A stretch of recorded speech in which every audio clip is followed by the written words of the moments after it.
So as a real estate agent, I have to say, I've seen a lot of mistakes that other real estate agents make when selling homes, and I'm going to share them with you in this video. The first mistake that I still see other agents make to this day is taking pictures of a property that they're trying to sell on an iPhone, or even worse, a flip phone. Now, this couldn't affect the process anymore. It honestly can't. Now, there's a saying in the real estate industry that your first showing actually takes place online now, because people are looking at your property online on sites like Zillow, and they're making a decision there first if they want to even see it in person. When an agent is doing this, they're basically tossing the property in the trash and saying it's not even worth seeing in person because these blurry, terrible looking pictures aren't making it enticing. I honestly think that this is one of the biggest mistakes that agents make, and every year that goes by, I think that agents are going to stop doing this and it's going to be a thing of the past. And still, to this day, there are still agents making this mistake, and honestly, I just can't believe it. So another mistake that I see agents do all the time is, unfortunately, this is a really, really bad one. When representing a seller to sell their home, they withhold offers that they might have received. Now, why is this bad? As a real estate agent, you have a commitment to the sellers that you're working with to present any offer that you get on a property that you're trying to sell. Now, why do agents do this? They do this because two reasons. The offer is low and they don't want to make you mad, or, and this one's really bad, they have another client that they probably represent on the buyer side, and they're trying to see if they can push that client to you and make more money versus another buyer who may actually be offering a better deal for that homeowner, but they're not going to make as much money as on the commission. Now, I would say that it's more common that the first scenario is what's typically happening here. Typically, the offer is low, it's not a good offer, and they just don't want to bother the homeowner with this offer. Here's the problem with that. I believe that every offer is better than no offers. I always believe that as a real estate agent, because I do believe that with the right conversation, you can get lowball offers up and you can make deals happen. I've done it many, many, many times within my real estate team. So I do believe that it's not doing you any service to not share a lowball offer with you. Now, I do have to say, if you're a homeowner watching this video, don't be upset if an agent shares with you a lowball offer. It is what someone in the marketplace believes your home is worth. They may be right, they may be wrong, and that's okay. It has nothing to do with you as a person, and I think a lot of people just take this really, really personally, and that's why these agents that don't really know what they're doing, they don't present these offers because they don't know how to have that conversation with you, and because of this, they're doing a disservice. This is why I strongly believe that any offer is better than none, and that you can still make a deal work. You just have to be a little bit patient and see where they're coming from. Now, let's go to the second scenario, which I talked about, which was that agent thinking that they can make more money off a buyer that they represent. Now, there has been times in my real estate career, of course, I have represented a buyer and a seller in the same transaction. Now, I don't believe that this is a bad thing, and I do believe that an agent should be compensated if one of their buyers purchases the property. I really do believe that, but I don't believe in doing that when it doesn't benefit the homeowner. If I have a buyer that I'm bringing to a home that I'm also trying to sell, I want to make sure that that buyer also has the best offer for that home seller, and if not, then that's okay. Then there's going to be another buyer who has a better offer that they can agree on is the best offer for that property. Now, there are a lot of agents that just don't think like that, to be honest with you. And this is why I know that so many homeowners are a little bit skeptical when an agent says that they have a buyer, and rightfully so, because there are a lot of agents out there who are just not doing the right thing for their clients. Now, doing a showing with a buyer, you want to make sure that as an agent, you kind of show off the property in its best light. Have the lights on, have the blinds open, get some sunlight in there for the sunny day. Just make it look nice. Clean up a little bit of a mess if you see like messes that are going to turn buyers away. There are some agents who do not get to showings early ever. Now, I have to say, mistakes happen, accidents happen, people run late. I get it. When this happens to me or to someone on my team, I get so upset, and I can't apologize enough, because honestly, I think that this is so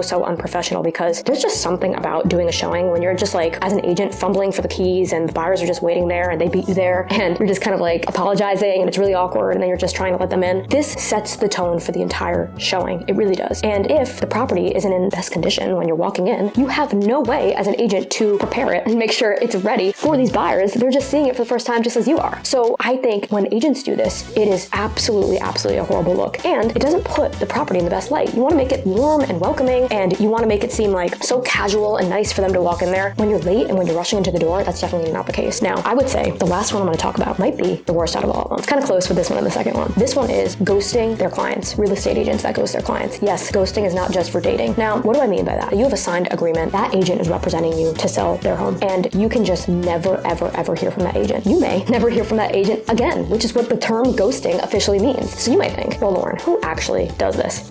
You'd be surprised. There are a ton of agents out there who can't sell a home or who don't like to have conversations with their clients, and because of this, they decide that they're just not going to reach out to that homeowner anymore, and maybe wait for that homeowner to reach out to them if ever. They might never talk to you again. I hear this all the time. Now, with my team, my husband and I, we work with a lot of homeowners who have tried to sell their home before before on the market, but didn't for some reason, and then they're looking at some later time down the line to sell their home again. So a lot of these homeowners have worked with other agents before when they finally get to us and we sell their home. And we hear a lot of horror stories about this exact concept of ghosting, where their agent just kind of like poofed into thin air and they're just nowhere to be found. Now, not only is this extremely unprofessional, but at the same time, this couldn't be more detrimental to getting a home sold. If you can't get a hold of your agent, how are you going to know what's happening? And how are you going to figure out what the next steps are to do to change up the strategy to eventually get it sold? It's just unfair, especially if you're locked into a listing agreement contract that you just can't get out of. It's just completely unfair to you. These are just some of the worst things I've seen agents do when selling a home on the market. Now, don't even get me started on the buyer side, because there's also a ton that I could talk about there, but I'll save that for another video. Now, I would love to hear from you guys. What are some things that you've come across when working with a real estate agent before? I think that you guys sharing your experiences in the comments can really help other homeowners kind of figure out what they should be looking for as well. And as always, I just love hearing from you guys.